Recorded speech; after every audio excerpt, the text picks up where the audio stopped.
여러분 안녕하십니까? 광주 MBC 뉴스데스크입니다.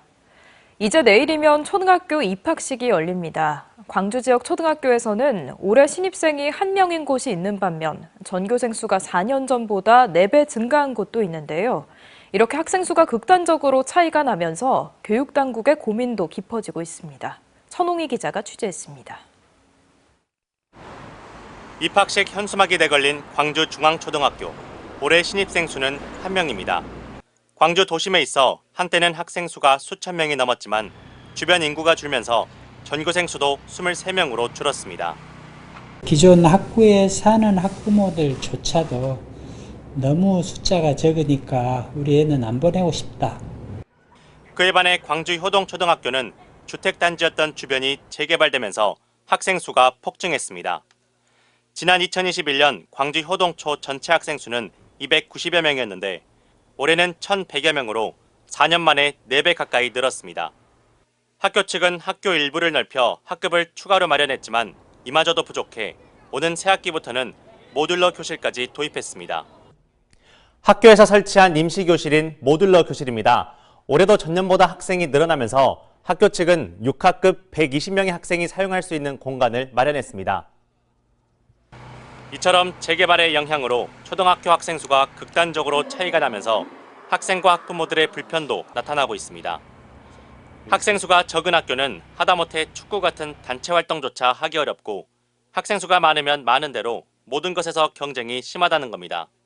오후 방과 후 수업 같은 게 아무래도 인원이 정해져 있다 보니까 빠른 시간 내에 마감이 돼서 오랫동안 이제 수업을 들을 수는 없거든요. 광주시 교육청의 고민도 깊어지고 있습니다. 교육 수요가 있는 만큼 학교를 통폐합하기도 어려운 데다 전체 학생 수가 줄어드는 상황에서 학교를 새로 지을 수도 없다는 겁니다. 인구가 없다 그래서 학교를 없애버리고 인구가 많다 그래서 그 학교에다가 거기에다가 새 학교를 지어버리고 이러기는 쉽지 않다는 거죠. 광주 재개발 재건축 예정 부지는 19곳. 대규모 개발이 이어지는 만큼 한동안 학교 쏠림 현상은 계속될 것으로 보입니다. MBC 뉴스 천홍희입니다. 3일절 연휴 마지막 날인 오늘 전국적으로 많은 비가 내렸습니다. 이번 비로 대부분 지역에 내려진 건조특보는 해제됐는데요.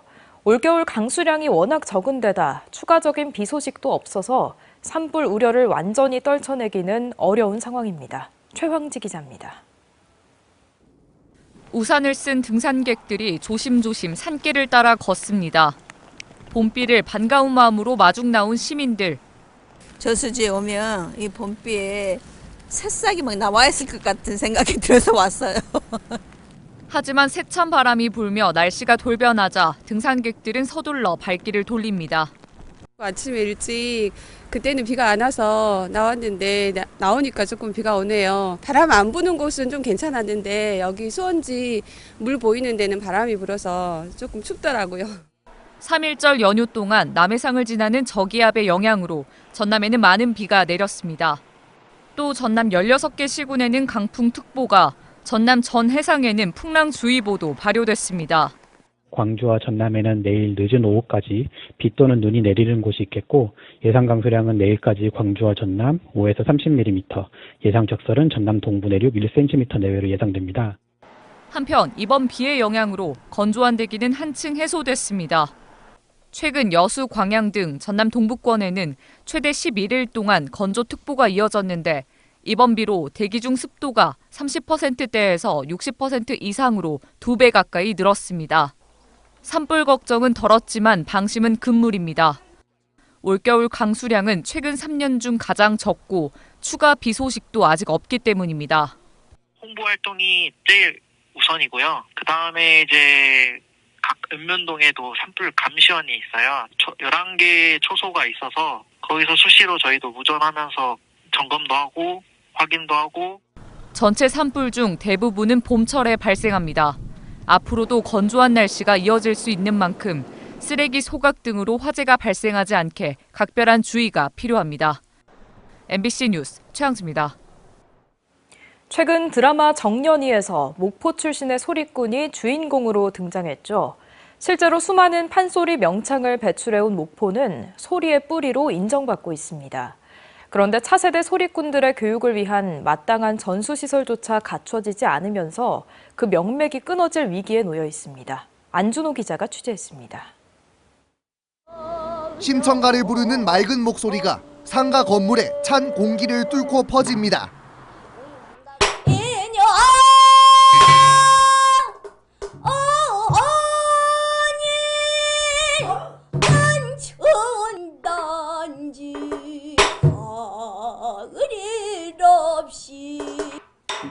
목포의 판소리를 배우기 위해 3년여 전 가족과 함께 서울에서 이사를 온 임사랑 학생입니다. 꾸준히 연습해가지고 나 이제 저 윗세대 명창분들 같이 무대에 서서 많은 이제 역사성을 가지고 있는 목포에 와서 한번 배워보자라는 생각을 먼저 했고요. 국악인 송가인과 김준수 씨를 지도한 전라남도 무형문화재 박방금 씨를 포함해 1950년대부터 국가지정 문화재 명창을 다수 배출하며 판소리의 고장으로 명성을 이어온 목포. 하지만 현장의 현실은 크게 달라졌습니다. 판소리의 명맥을 이을 지역의 콘텐츠는 찾아볼 수 없고 적절한 전수시설조차 없어 개인이 운영하는 소규모 교습소가 유일한 판소리 학습 공간이기 때문입니다. 꼭 전수관이 필요해요. 마지막 우리 대에서 끊어지면 이제 끊어져 버리는 거예요. 박방금 선생님의 판소리 전수소에는 울산과 창원 등 전국 곳곳의 교육생들이 찾아오고 있습니다. 자칫 판소리 명맥이 끊어질 위기 속에 지자체도 대책을 검토하고 있습니다. 인재 육성과 향후 목포시 관광객까지 방안을 검토해서 가장 최적의 교육관이 조성될 수 있도록 여러 가지 방안을 검토 중에 있습니다. 목포 관내 전체 학생들 중에 희망하는 학생들을 이렇게 모시고 주말 프로그램으로 지역에 계신 좋은 선생님들을 모셔서 최근 인기 드라마에서 목포 출신의 소리꾼이 등장하며 예향 도시로서 문화적 가치와 매력을 알린 목포. 뿌리 깊은 문화유산을 지키기 위한 관심이 어느 때보다 필요한 시기입니다. MBC 뉴스 안준호입니다. 국내 최초의 부유식 해상풍력단지가 신안 앞바다에서 본격 추진됩니다. 해양 환경에 미치는 영향이 적고 주민 반발이 적다는 장점이 있지만 높은 비용과 전력계통 연계 문제가 해결해야 할 과제로 지적됩니다. 문현철 기자가 보도합니다. 신안군 흑산도, 가고도, 홍도 인근 해역, 국내에서 가장 뛰어난 해상 풍력 자원을 보유한 지역입니다. 덴마크 기업 CIP는 이곳에서 4개 단지, 오는 2027년 상업운전을 목표로 2기가와트 규모의 발전 허가를 받았습니다. 이 해역에는 부유식 해상 풍력 발전 단지가 10기가와트까지 늘어날 예정입니다. 부유식 해상 풍력은 기존 고정식과 달리 터빈이 바다 위에 떠 있는 방식입니다.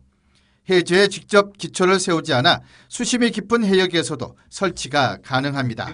무엇보다 주민 반발이 적고 해양 환경에 미치는 영향이 상대적으로 적다는 점이 장점으로 꼽힙니다. 신안군의 새로운 성장 동력이 될 것입니다. 주민들과 협의해서 상생 방안을 마련하고 지역 경제 활성화에 기여하겠습니다. 하지만 해결해야 할 과제도 있습니다. 부유식 해상풍력은 기존 고정식보다 초기 설치 비용이 높고 생산된 전력을 안정적으로 육지로 공급하는 전력 계통 연계가 필수적입니다. 이와 관련해 최근 개정된 에너지 3법이 사업 추진을 가속화할 것으로 보입니다. 해상풍력 인허가 과정이 간소화되어 사업 기간이 대폭 단축되고 필요한 송배정망 확충도 매우 빨라질 것으로 기대됩니다. 해외에서는 이미 부유식 해상풍력이 실용화 단계에 접어들었습니다. 영국은 2017년 세계 최초로 30메가와트 규모의 부유식 해상풍력 발전을 시작했고 노르웨이와 포르투갈도 각각 2023년과 2020년 상업운전에 돌입했습니다. 이제 한국도 신안 프로젝트를 통해 글로벌 해상풍력 경쟁에 본격적으로 뛰어듭니다. 관건은 기술력 확보와 경제성 개선입니다. 전국 최초의 부유식 해상풍력단지, 신재생 에너지 산업의 중요한 전환점이 될 수 있을지 주목됩니다. MBC 뉴스 문현철입니다. 광양읍 도심을 가로지르는 동천과 서천 등 4개 하천이 광양만으로 연결되는 기수역은 생태적 가치가 우수한 환경을 갖추고 있는데요. 광양시가 합강 유역에 대한 생태 복원 사업을 통해 환경 친화형 도심 하천 조성을 추진합니다. 김주희 기자가 보도합니다. 동천과 서천, 억만천과 인덕천 등 4개 하천이 만나 광양만으로 연결되는 광양시 광양읍 합강 기수역입니다.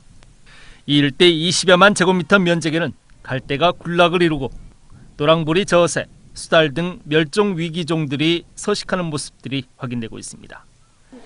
광양시가 생태적 가치를 간직한 이 일대, 자연 생태계 복원과 생물 다양성 회복을 위한 밑그림을 완성했습니다. 광양읍 합강 도시 생태적 복원 사업의 기본과 실시 설계 용역을 모두 마무리했습니다. 시는 오는 2027년까지 80억 원의 사업비를 들여 하천 생태계 보전과 복원 사업을 추진할 계획입니다. 재영향평가와 소규모 영향평가를 마무리하고 부서 협의를 통해서 올해 상반기에 입찰을 통해 사업자 선정하여 착공할 예정입니다. 딴섬을 중심으로 한 하구역 일원에 조류 대체 복합 서식처 조성, 논습지와 생태숲 조성, 갈대 군락지 물길 복원 등 사업을 추진합니다. 이와 함께 생태 쉼터와 조류 관찰 데크 등 철새들이 서식 환경에 영향을 받지 않는 생태 탐조 공간도 조성합니다. 광양 합강 도시 생태축 복원 사업을 통해서 자연과 사람이 공존하는 그런 환경을 조성하고자 합니다. 광양읍 합강 도시 생태축 복원 사업이 도심 속 지속 가능한 생태적 가치를 키워낼 새로운 시작점이 될 수 있을지 주목됩니다. MBC 뉴스 김주희입니다. 탄핵과 조기 대선이 가시화되면서 민주당 친명계가 광주에서 새 결집에 나섰습니다. 친명계 성향의 광주인 포럼은 오늘 광주 김대중 컨벤션 센터에서 출범식을 갖고 3.3 광주 선언을 통해 광주 시민이 모여 흔들리고 있는 민주주의와 헌법 가치를 바로 세우자고 다짐했습니다. 광주 인포럼의 상임대표로는 강정채 전 전남대 총장 등 5명이 추대됐고 강기정 광주시장 등 단체장들이 지도위원으로 참여하고 있습니다. 담양군수를 비롯해 전남 지역 4곳의 재보궐선거가 다음 달 2일 치러집니다. 중앙선거관리위원회가 다음 달 2일 실시되는 재보궐선거 지역 23곳을 확정한 가운데 전남 지역에서는 담양군수와 담양, 고흥, 광양 등 3곳에서 기초의원 선거가 실시됩니다. 후보자 등록 기간은 오는 13일부터 이틀 동안입니다.